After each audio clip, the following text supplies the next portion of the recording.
Le château Saint-Ange. Sa célèbre silhouette domine le Tibre.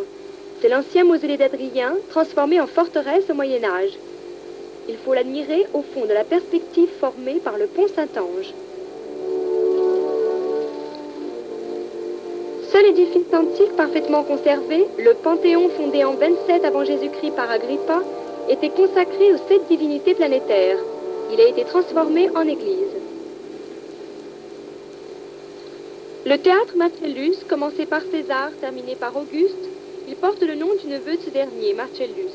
C'est l'exemple de superposition des ordres dans l'architecture. Le Colisée.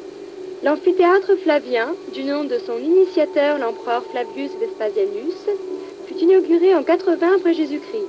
Son surnom de Colosseo lui vient de la statue colossale de Néron qui l'avoisinait. Là se donnaient les combats navals, les batailles de gladiateurs. Là, les premiers chrétiens furent livrés aux fauves.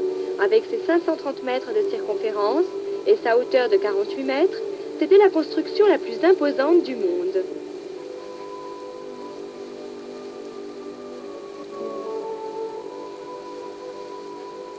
À l'intérieur, admirable de proportion, 50 000 personnes pouvaient prendre place.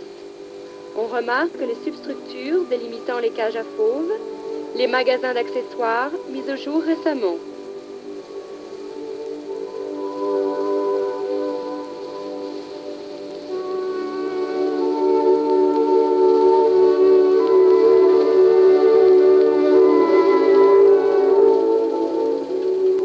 L'arc de Constantin, élevé pour commémorer la victoire de Constantin. Bien conservé, il donne une impression de puissance et d'harmonie.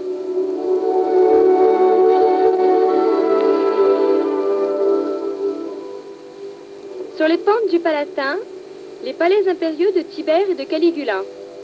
C'était la résidence des empereurs. Les anciens, ruinés au Moyen-Âge, furent incorporés sous la Renaissance dans la somptueuse Villa Farnèse. Des fouilles la remirent au jour au XIXe siècle.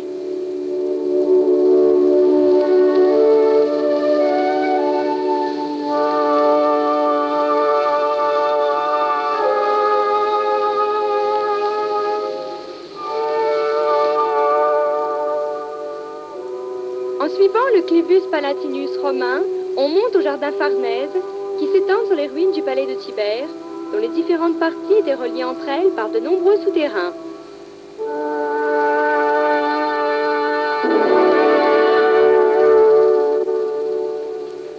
Bordant la Via Sacra, la basilique julienne était destinée à l'exercice de la justice et du commerce.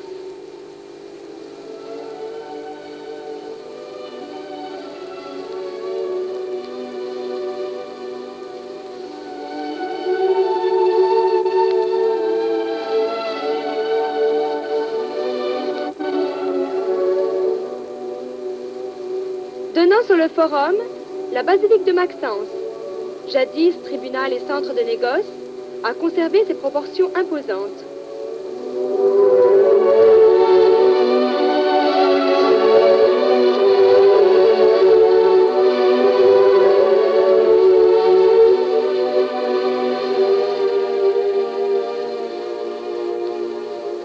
Le temple de Vesta, le plus important de la ville, est dédié à la déesse protectrice de la famille.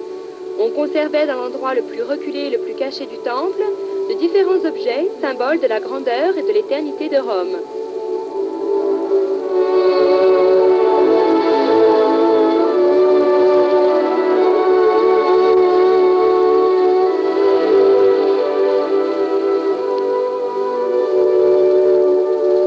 La basilique de Maxence sert de salle de concert durant l'été.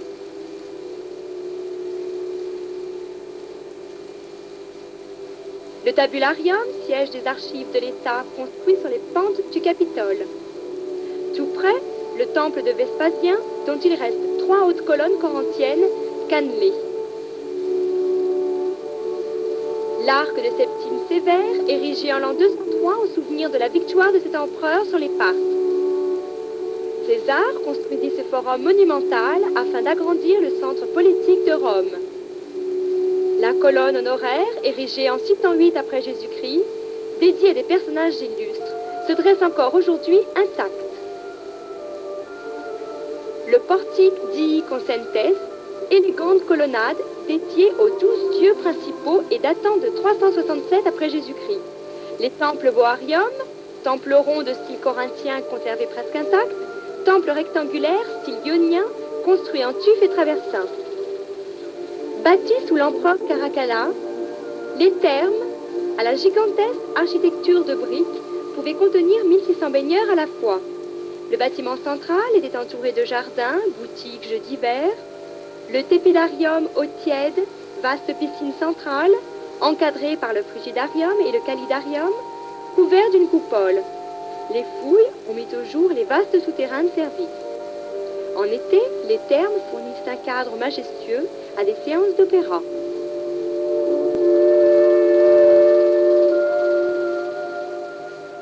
La Via Appia Antica.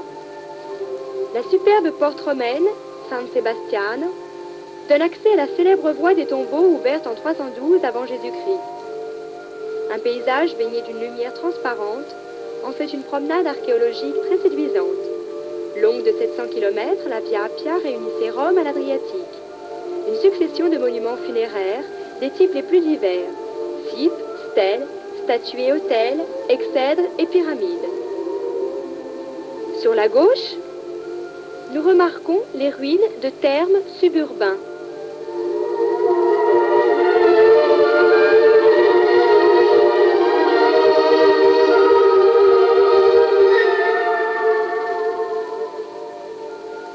Parmi les principales curiosités, la plus universellement connue est la tombe de Cecilia Metella. Le mausolée remonte à la fin du 1er siècle avant Jésus-Christ. Cet édifice circulaire était originairement couronné d'une calotte basse cachée par les créneaux. Après ces ruines pittoresques, commence la partie la plus caractéristique de la voie appienne, à qui les ruines des monuments antiques et le paysage qui l'entoure confèrent un aspect extraordinairement fascinant et romantique. De part et d'autre de la Via Appia Antica s'étendent d'importantes catacombes.